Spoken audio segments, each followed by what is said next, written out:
ನಾವೆಲ್ಲರೂ ಕೂಡ OBCಗಳು ಮತ್ತೆ ನಾವೆಲ್ಲ ರೊಚ್ಚಿಗೆ ಹೇಳ್ಬೇಕಾಗ್ತದೆ. ಯಾವುದೇ ಕಾರಣಕ್ಕೂ ನಿನ್ನ ಬೇಳೆ ಬೇಯಿಸ್ಕೊಳ್ಳಕ್ಕೆ ನಮ್ಮನ್ನೆಲ್ಲಾನು ಯೂಸ್ ಮಾಡ್ಕೋಬೇಡ. ನಾವು ಕೂಡ OBCಗಳೇ. ನಿನ್ನಂತ ನೀಚ OBC ಯಾರೇ ಇಲ್ಲ. ಎಲ್ಲರೂ ಕೂಡ ಎಲ್ಲ OBCಗಳು ಅವ್ರ ಕೆಲಸ ಅವ್ರು ಮಾಡ್ತಾ ಇದ್ದಾರೆ, ಪ್ರಾಮಾಣಿಕವಾಗಿ ಮಾಡ್ತಾ ಇದ್ದಾರೆ. ರಾಜ್ಯದ ಜನತೆ ಹಿತದೃಷ್ಟಿಯಿಂದ ಕೆಲಸ ಮಾಡ್ತಾ ಇದ್ದಾರೆ. ಯಾರು ಆಕ್ರೋಶ ಮಾಡ್ತಾರೆ ಅವ್ರನ್ನ ಸಮಾಧಾನ ಪಡಿಸೋದು ಒಬ್ಬ ಶಾಸಕರಾದಂತ ನಿಮ್ ಕೆಲಸ.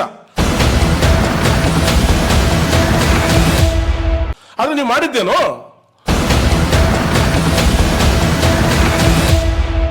ಪ್ರದೀಪ್ ಈಶ್ವರ್ ಅವರೇ, ನಿಮ್ಮ ಮೇಲೆ ಚಪ್ಪಲಿ ಎಸೆದಿದ್ದು ಯಾರು ಗೊತ್ತಿದೆಯಾ ನಿನ್ಗೆ? ಅಲ್ಲಿನ ಕಾಂಗ್ರೆಸ್ ಕಾರ್ಯಕರ್ತ ಅವರು ನಿಮ್ಮ ಮೇಲೆ ಚಪ್ಪಲಿ ಎಸೆದಿದ್ದು ಕಾಂಗ್ರೆಸ್ ಕಾರ್ಯಕರ್ತ. JDSನವರಲ್ಲ. JDSನವರು ಯಾವತ್ತೂ ಅಷ್ಟೇ ಆ ನೀಚ ಕೆಲಸಕ್ಕೆ ಇಳಿಯಲ್ಲ.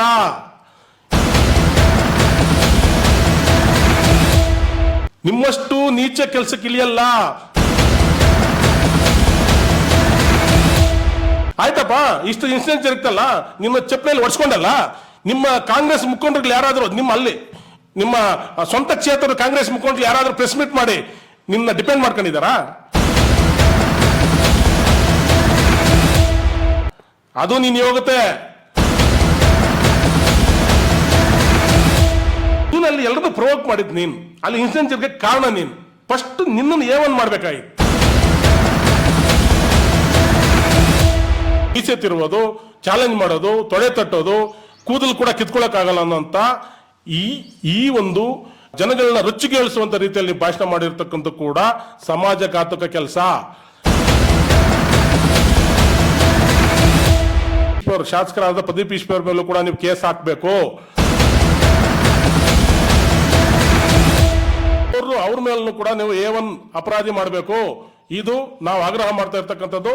ಇದೇನಾದ್ರೂ ಆಗದೆ ಇದ್ರೆ ನಾವು ಇವತ್ತು NDA ಏನ್ ನಮ್ಮ ಮೈತ್ರಿಕೂಟ ಇದೆಯೋ ಎಲ್ಲರೂ ಕೂಡ ಮಾತಾಡಿ ಎಲ್ಲರೂ ಕೂಡ ನಾವು ದೊಡ್ಡ ರೀತಿಯಲ್ಲಿ ಒಂದು 15,000 to 20,000 ಜನ ನಿಮ್ಮ ಪೊಲೀಸ್ ಸ್ಟೇಷನ್ ಮುಂದೆ ಇರ್ಬೋದು, DC ಆಫೀಸ್ ಮುಂದೆ ಇರ್ಬೋದು, ಮುಂದಿನ ದಿನಗಳಲ್ಲಿ ಉಗ್ರವಾದಂಥ ಹೋರಾಟವನ್ನು ಮಾಡ್ತೀವಿ. ಆ ಉಗ್ರವಾದ ಹೋರಾಟವನ್ನು ಮಾಡಿ ನಮಗೆ ನ್ಯಾಯ ಕೊಡೋ ರೀತಿಯಲ್ಲಿ ಮತ್ತೆ ಶಾಸಕರನ್ನ ಬಂಧಿಸೋವರೆಗೂ ಅವ್ರ ಮೇಲೆ FIR ಆಗೋವರೆಗೂ ನಾವು ಬಿಡೋದಿಲ್ಲ. ನಾವು ಈಗಾಗಲೇ ಮಾತಾಡ್ತಾ ಇದೀವಿ. ನಾವು ಡೇಟನ್ನು ಫಿಕ್ಸ್ ಮಾಡ್ತೀವಿ. ಅಷ್ಟು ಒಳಗಡೆ ಈಗೇನು ನೀವು ಅಮಾಯಕನ ಬಂಧನ ಮಾಡಿದಿರಲ್ಲ 150 ಜನ ಅಮಾಯಕರನ್ನ, ಆ 150 ಜನ ಅಮಾಯಕರನ್ನು ಕೂಡ ನೀವು ಬಿಡುಗಡೆ ಮಾಡಬೇಕು. ಅಮಾಯಕರನ್ನ ಯಾರು ಇದರಲ್ಲಿ ತಪ್ಪಿತಸ್ಥರಿದ್ದಾರೋ ಅವ್ರನ್ನ ಮಾತ್ರ ನೀವು ಅರೆಸ್ಟ್ ಮಾಡಬೇಕು. ಬೇರೆ ಅಮಾಯಕರನ್ನ ನೀವು ತಕ್ಷಣಕ್ಕೆ ಬಿಡುಗಡೆ ಮಾಡಬೇಕು. ಅವ್ರಿಗೂ ಕೂಡ ಸಂಸಾರ ಇದೆ, ಹೆಂಡತಿ ಮಕ್ಕಳಿದ್ದಾರೆ, ಅವ್ರಿಗೂ ಕೂಡ ಒಂದು ಜೀವನ ಇದೆ. ನೀವೇನೋ ಒಂದು ಆಕ್ಷನ್ ತಗೋಬೇಕು ಅನ್ನೋ ರೀತಿಯಲ್ಲಿ ಸಿಗ್ದೋದೆಲ್ಲ ಎತ್ಕೊಂಡೋಗಿ ನೀವು ಅರೆಸ್ಟ್ ಮಾಡೋದು ಇದು ಕೂಡ ತಪ್ಪು. ಅದನ್ನು ಕೂಡ ನಾವು ಉಗ್ರವಾಗಿ ಖಂಡಿಸ್ತೇವೆ. ಸಿನಿಮಾ ಡೈಲಾಗ್ಗಳು ಹೊಡ್ಕೊಂಡೇನೆ ಇವತ್ತು ಜನಗಳನ್ನ ಮರಳು ಮಾಡಿ ಇವತ್ತು ನಿನ್ನ ಇನ್ಸ್ಟಿಟ್ಯೂಷನ್ ಏನಿದೆಯೋ ಅದೇ ಪರಿಶ್ರಮ ನೀಟ್ ಅಕಾಡೆಮಿ ಅನ್ಕೊಂಡು ಆ ಇನ್ಸ್ಟಿಟ್ಯೂಷನ್ ಅನ್ನ ನಿನ್ನ ಅಭಿವೃದ್ಧಿ ಮಾಡ್ಕೊಳ್ಳೋದೇನೋ ನಿನ್ನಿದ್ರಲ್ಲಿ ತಿಳ್ಕೊಂಡು ಇಡೀ ಕ್ಷೇತ್ರದ ಜನನ ಇವತ್ತು ಕಡೆಗಣಿಸಿ ಅಭಿವೃದ್ಧಿ ಕೆಲಸಗಳನ್ನ ಕಡೆಗಣಿಸಿ ಇವತ್ತು ನೀನು ನಿನ್ನ ಬಿಸ್ನೆಸ್ ಅನ್ನ ಮಾಡ್ಕೊಂಡು ಇವತ್ತು ಇದು ಮಾಡ್ತಾ ಇದೆಯಾ. ಅದನ್ನ ನೀನು ಹೇಳ್ತಾ ಇದೆಯಲ್ಲಪ್ಪ ಪ್ರದೀಪ್ ಈಶ್ವರ್. ನೀನು ಕುಮಾರಸ್ವಾಮಿ ಕ್ವಶನ್ ಮಾಡ್ದಲ್ಲ, ಏನೋ ಬದನೆಕಾಯಿ ಬೆಳೆದ 200 ರೂಪಾಯಿ ಬಂತ, 2,000 ರೂಪಾಯಿ ಬಂತ. ಆಯ್ತಪ್ಪ, ಈಗ 8 ವರ್ಷ ಹಿಂದ್ಗಡೆ ನೀನು ಅನಾಥ, ನಿನಗೆ 1 ರೂಪಾಯಿ ಇದಿಲ್ಲ, ನೀನು ಸಿದ್ಧಗಂಗಾ ಮಠದಲ್ಲಿ ಓದಿದೀನಿ ಅಂತ ಹೇಳ್ತಾ ಇದೀಯಾ. ಆಯ್ತಲ್ವಾ? ಸಿದ್ಧಗಂಗಾ ಮಠದಲ್ಲಿ ಓದಿರೋಂಥ ಒಬ್ಬ ವ್ಯಕ್ತಿ ಇವತ್ತು 500 ಕೋಟಿ ನಾನು ನನ್ನ ಪ್ರಾಪರ್ಟಿ ತೋರಿಸಿದ್ದೀನಿ, ಟ್ಯಾಕ್ಸ್ ಕಟ್ತಾ ಇದ್ದೀನಿ, ನಾನು ಕಟ್ಟಿರುವಂತ ಟ್ಯಾಕ್ಸ್ ಕುಮಾರಸ್ವಾಮಿ ಅವ್ರ ಫ್ಯಾಮಿಲಿ ಅವ್ರು ಕೂಡ ಕಟ್ಟಿಲ್ಲ ಅಂತ ಹೇಳ್ತಾ ಇದೆಯಲ್ಲ. ಎಲ್ಲಿಂದ ಬಂತಪ್ಪ ನಿನಗೆ? ಎಲ್ಲಿಂದ ನೀನೇನು ಸೆಕ್ಯೂರಿಟಿ ಕೆಲಸ ಮಾಡಿ ಸಂಪಾದನೆ ಮಾಡ್ದ? ಇಲ್ಲ ಅಂತಂದ್ರೆ ಏನೋ ಸೌತೆಕಾಯಿ ಬೆಳೆ ಸಂಪಾದನೆ ಮಾಡ್ದ? ಕ್ಲಾರಿಟಿ ಕೊಡ್ಬೇಕಲ್ಲ. ನೀನು ಯಾವ್ದೋ ವಾಮ ಮಾರ್ಗದಲ್ಲಿ ಸಂಪಾದನೆ ಮಾಡಿರ್ತಾನೆ 7-8 ವರ್ಷದಲ್ಲಿ ನೀನು 500 ಕೋಟಿ ಮಾಡಕ್ಕಾಗೋದು? ಆಯ್ತಪ್ಪ, ಅದೇ ನಾವು ಯುವಕರಿದ್ದೀವಿ. ನಾನು 20 ವರ್ಷದಿಂದ ನಾನು ದುಡಿತಾನೆ ಇದ್ದೀನಿ ಬೆಂಗಳೂರಲ್ಲಿ. ಆಯ್ತಾ? ನನ್ನ ಕೈಯಲ್ಲಿ ಇನ್ನೂ 50 ಲಕ್ಷ ಮಾಡಕ್ಕಾಗಿಲ್ಲ. ನನ್ಗೆ ಅದೇ ತೋರ್ಸಪ್ಪ. ನೀನು ಹೆಂಗೆ ನೀನು 8 ವರ್ಷದಲ್ಲಿ ದೊಡ್ಡ ಇನ್ಸ್ಟಿಟ್ಯೂಷನ್ಗಳು ಕಟ್ಬೋದು, 500 ಕೋಟಿ ಪ್ರಾಪರ್ಟಿ ಮಾಡ್ಬೋದು, ಮತ್ತೆ ಇದು ಮಾಡ್ಬೋದು ಅಂತ ಮಾತೆತ್ತಿದ್ರೆ ಪ್ರೆಸ್ ಮೀಟ್ ಅಲ್ಲಿ ನಾನು OBC ಹುಡುಗ ಕುಮಾರಸ್ವಾಮಿ ಅವರು ಅವ್ರ ಒಕ್ಕಲಿಗನ್ನೇ ಬಿಡ್ಲಿಲ್ಲ, ಒಕ್ಕಲಿಗನ್ನೇ ತುಳಿದ್ರು, ಇನ್ನು ನನ್ನನ್ನು ಬಿಡ್ತಾರ, ನಾನೊಬ್ಬ ಕೂಸು ಹಿಂಗೆ ಹೇಳ್ತಾ ಇದೆಯಲ್ಲ ರೇ ಪ್ರದೀಪ್. OBC ಅನ್ನುವಂಥದ್ದು ನಾನು OBC, ಕುಮಾರಸ್ವಾಮಿನೂ OBC, DK Shivakumar OBC, ಆಯ್ತಾ?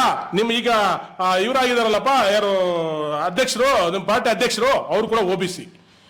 ಆದರೆ OBC ಅನ್ನೋ ಪದಕ್ಕೆ ಅರ್ಥನೇ ಗೊತ್ತಿಲ್ತಾರಂತ ಒಬ್ಬ ನಾಲಾಯಕ್ ಶಾಸಕ ನೀನು, ಅದನ್ನ ನೀನು ಯಾಕೆ ಟ್ರಂಪ್ ಕಾರ್ಡ್ ಯೂಸ್ ಮಾಡ್ತೀಯಾ?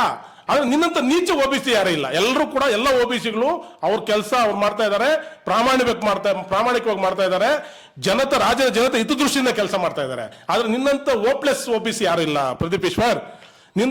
ನಿನ್ನಷ್ಟು ರೌಡಿ OBC ಯಾರು ಇಲ್ಲ. ನಿನ್ನನ್ನ ಶಾಸಕರನ್ನಾಗಿ ಮಾಡಿದಾರಲ್ಲ ಕ್ಷೇತ್ರದ ಜನತೆ, ಅವ್ರು ಇವತ್ತು ಬಾಯ್ ಹೊಡ್ಕೊಳ್ತಾ ಇದ್ದಾರೆ. ಎಂತ ಲೂಸ್ನ ನಾವು ಇವತ್ತು MLA ಮಾಡಿದ್ವಿ, ಎಂತ ಓಪ್ಲೆಸ್ MLA ಮಾಡಿದ್ವಿ ಅಂತ ಬಾಯ್ ಬಿಡ್ಕೊಳ್ತಾ ಇದ್ದಾರೆ. ದೌರ್ಜನ್ಯಕ್ಕೆ ಒಳಗಾದಂತ ಟ್ರಂಪ್ ಕಾರ್ಡು, ಯಾವ ಟ್ರಂಪ್ ಕಾರ್ಡು ಕೆಲಸ ಮಾಡಲ್ಲ ಮಿಸ್ಟರ್ ಪ್ರದೀಪ್. ನಾವೆಲ್ಲರೂ OBCಗಳೇ, ನಾವೆಲ್ಲರೂ ಕೂಡ ಸಮಾಜಕ್ಕೆ ಒಳಿತಕ್ಕಾಗಿ ದುಡಿತಾ ಇರ್ತಕ್ಕಂಥವ್ರು. ನಿನ್ನಂತ ನೀಚ ಕೆಲಸ, ನಿನ್ನಂತ ರೌಡಿಸಮ್ ಎಲಿಮೆಂಟ್ ಕೆಲಸಗಳು ನಾವ್ ಯಾರು ಮಾಡ್ತಾ ಇಲ್ಲ. OBCಗೆ ಯಾಕೆ ಮರ್ಯಾದೆ ತೆಗಿತಾ ಇದೆಯಾ? OBCಗಳಿಗೆ ಆದಂತ ಅವ್ರಿಗೆ ಆದಂತ ಗೌರವ ಇದೆ, ಅವ್ರಿಗೆ ಆದಂತ ಒಂದು ಪ್ರಾಮುಖ್ಯತೆ ಇದೆ. ನೀನು OBC ಪದನ ಯೂಸ್ ಮಾಡಿ ನಿನ್ನ ಬಾಯಲ್ಲಿ, ನಿನ್ನ ಹೊಲಸು ಬಾಯಲ್ಲಿ OBCಗಳಿಗೆ ಮರ್ಯಾದೆ ತೆಗಿಬೇಡ. ನಾವೆಲ್ಲರೂ ಕೂಡ OBCಗಳು, ಮತ್ತೆ ನಾವೆಲ್ಲ ರೊಚ್ಚಿಗೆ ಹೇಳ್ಬೇಕಾಗ್ತದೆ. ಯಾವುದೇ ಕಾರಣಕ್ಕೂ ನಿನ್ನ ಬೆಳೆ ಬೇಯಿಸ್ಕೊಳ್ಳಕ್ಕೆ ನಮ್ಮನ್ನೆಲ್ಲಾನು ಯೂಸ್ ಮಾಡ್ಕೋಬೇಡ. ನಾವು ಕೂಡ OBCಗಳೇ, ನಮ್ಗೆ ಇಲ್ಲಿ ಏನು ಸಮಸ್ಯೆ ಇಲ್ಲ, ನಾವು ಚೆನ್ನಾಗಿದ್ದೀವಿ, ಈ ಪ್ರಜಾಪ್ರಭುತ್ವ ವ್ಯವಸ್ಥೆಯಲ್ಲಿ ನಾವು ಆರಾಮಾಗಿದ್ದೀವಿ. ನಿನಗೆ OBC ಅನ್ನುವಂಥ ಟ್ರಂಪ್ ಕಾರ್ಡ್ ನೀನು ಯೂಸ್ ಮಾಡ್ಕೋಬೇಕಾದ್ರೆ ನಾವ್ ಯಾರು ಸುಮ್ಮನೆ ಇರಲ್ಲ. ನಿನ್ನ ಹೊಲಸಿಂದ ನೀನ್ ನಡ್ಕೊಳ್ತಾ ಇರ್ತಕ್ಕಂಥ ರೀತಿಯಿಂದ, ನೀನ್ ನಡ್ಕೊಳ್ತಾ ಇರೋ ಆಟಿಟ್ಯೂಡ್ ಇಂದ ಇವತ್ತು ಜನ ನಿನ್ನ ಚಪ್ಪಲಿಯಲ್ಲಿ ಹೊಡೆಯೋ ಮಟ್ಟಕ್ಕೆ ಬಂದಿದ್ದಾರೆ.